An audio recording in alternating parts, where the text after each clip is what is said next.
UFC 305 wrapped up yesterday night, and wow, that was an amazing fight card. Dricus du Plessis submits Israel Adesanya in the fourth round. And this was an amazing fight, guys. It was a really good fight. I had DDP winning rounds one and two. Um, Obviously, Izzy started taking over in rounds three and four before ultimately being submitted by Dricus after being hit, and then the body lock that took him down, and Dricus was able to find the choke. But Israel Adesanya surprised me in this fight. He looked as good to me in this fight as he's ever looked, bar maybe the second Pereira fight, where obviously he won by vicious knockout. So that was an incredible result. But just because he didn't get the result here did not mean that he did not look great. He looked amazing. I did not think he was going to look this good in this fight. He looked incredibly fit. He had packed on some muscle, but still kept his speed. His cardio was on point. He was not looking tired at all. In fact, it was DDP looking tired, and this fight went all the way up to the fourth round. And if it wasn't by that mistake, it would have gone to the fifth. His cardio again looked awesome. He looked really darn good. He was out striking DDP on the feet. On the first round, he stuffed DDP's takedown pretty well, completely stuffed it.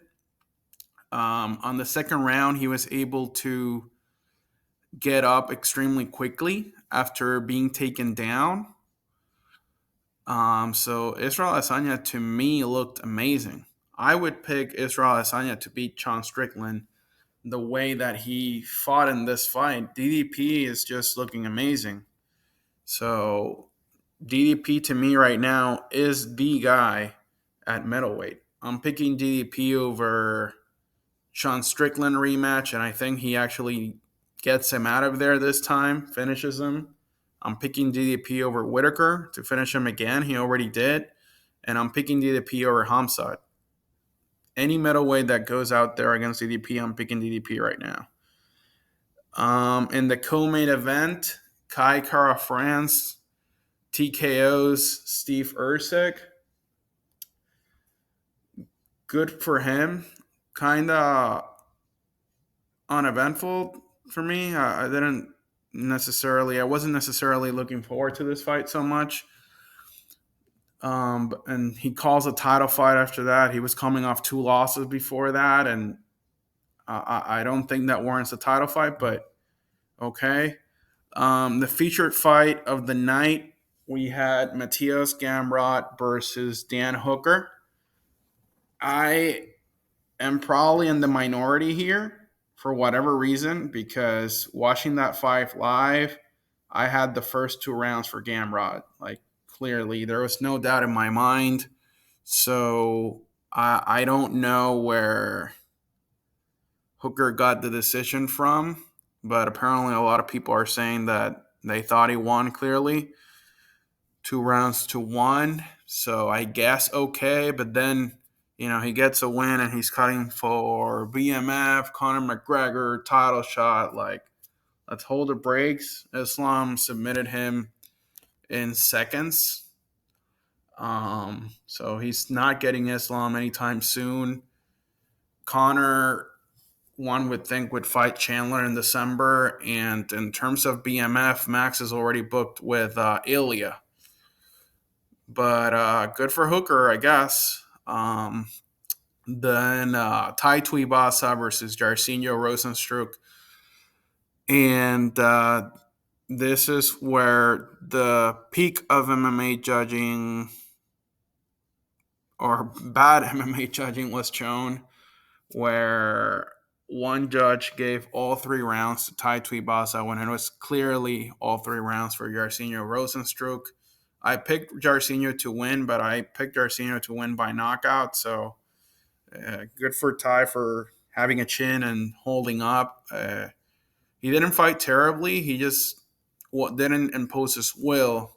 He let whenever he would back up Jairzinho, Jairzinho would have a counter for him, like a jab or something, and it would disrupt Ty's rhythm, and Ty's volume wasn't there. And there were a few times where Ty rushed in to try to knock him out, but Rosenstruck stayed calm and fired with his own shots and also hurt Ty. But this was a clear 30-27 for Jairzinho Rosenstruck, and one of the judges gave it 29-28 to Rosenstruck. It was clearly 30-27. So, and the fight opening the main card, Legion Leon the Leech versus Carlos Portes, I believe is his last name. This was my first time watching uh, this gentleman's fight, the Brazilian, and I loved his performance. He did an excellent job. He's the first guy to knock out the Leech, so good for him. It was a good fight to open the card with that fight. It was a good fight to open with. He delivered on that performance, and he earned himself a 50K bonus. So good for him. And it was his birthday, so good for him. Congratulations to him. Then the featured fight on the prelims, Tafa versus Walker. Tafa screams like that, so it definitely can be counted as a verbal submission. And then he slaps the guy when it was not his fault at all that the fight was stopped, but the referees. And the referee did it because of the fact that he screamed. So he shouldn't have done that. That was very unsportsmanlike, very unprofessional. And the guy was beating you. So you had your chance to fight him. You had your chance to beat him, and you didn't. So that's it. Um, in terms of what's next for these guys, it seems pretty obvious that Dricus is going to fight Strickland. And for Israel Adesanya, I think he needs to wait a little bit. He wasn't terribly hurt in this fight. He looked amazing in this fight.